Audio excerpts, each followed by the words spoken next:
அனைத்து சகோதர சகோதரிகளுக்கும் எனது செந்தமிழ் வணக்கம். இன்னைக்கு ஓமந்தூரா அவரோட வாழ்க்கையில் நடந்த ஒரு நிகழ்வு. ஆகஸ்ட் 15, 1947 தமிழக அரசு தலைமை செயலகத்தில் சுதந்திர தின கொண்டாட்டம் நடைபெற இருந்தது. இதை முன்னிட்டு காலை 9 மணிக்கு தலைமை நீதிபதி சர் ஃப்ரெட்ரிக் வில்லியம் ஜென்டில் சக நீதிபதிகளுடனும் governor sir Ash Park Knight, அதிகாரிகள் மற்றும் சட்டசபை உறுப்பினர்கள், அமைச்சர்கள், உயர் அதிகாரிகள், விருந்தினர்கள் புடைசூழ கோட்டைக்கு வந்தனர்.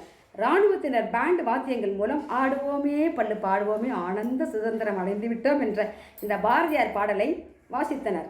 முதல்வர் ஓமந்தூராரை விழா நடைபெறும் இடத்திற்கு அழைத்து வந்தனர் உயர் காவல்துறை அதிகாரிகள். மிகுந்த உற்சாகத்துடன் பக்திபூர்வமாக மூவர்ண கொடியை ஓமந்தூரார் ஏற்றி வைக்க வந்தே மாதரம் என்ற கோஷம் விண்ணை எட்டியது.